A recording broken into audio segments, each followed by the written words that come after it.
Time now for your forewarned weather with Garrett James. All right, let's get a check of our weather with meteorologist Garrett James, who joins us live from St. George with a look at our forecast. Hey Garrett. Oh, hey, Courtney. Hope you're enjoying the quiet weather pattern right now. And while it is overall quiet, we are looking at avalanche danger still being a risk. We're looking at considerable conditions for the Salt Lake, Provo, Western Uintas, and Moab areas.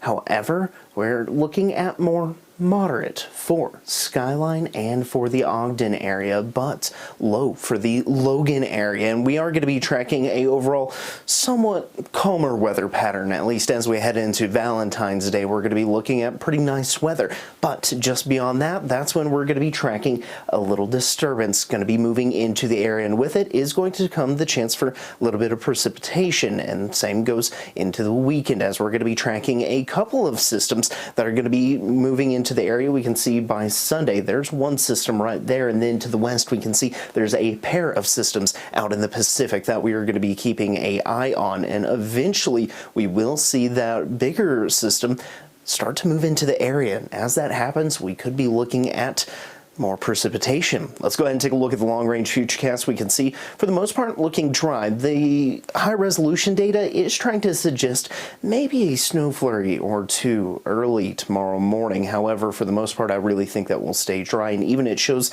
late in the evenings, maybe a little bit of precipitation trying to take place right around the Logan area, but I think for the most part, most, if not everybody, should stay dry. Then we fast forward to Thursday. That's when I think our next best chance of precip is going to be, and then beyond that we'll be tracking a string of systems, so that continues off and on throughout the day on Thursday. Then we see by Friday maybe a stray round or two of a little bit of precipitation, but we fast forward to Sunday, and that's when we start to see the effects of those systems that are off the west coast. Now let's go ahead and take a look at the overall precipitation outlook for the next 10 days. It looks like we could be slightly wetter than average, but it also looks to be warmer than average as well. So look at temperatures out there right now.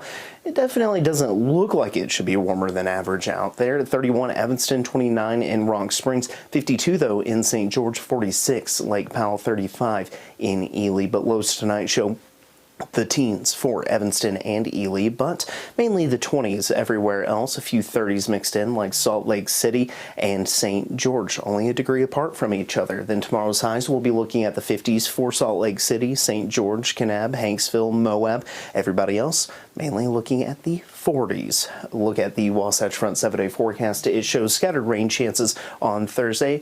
Isolated morning chance on Friday. Temperatures falling into the 40s those days, back to the 50s on Saturday, before the 40s with a scattered rain snow chance on Sunday. Precip chances continue Monday and Tuesday. Then for St. George, we're going to be looking at mainly dry conditions, but precip chances look to return Sunday through Tuesday.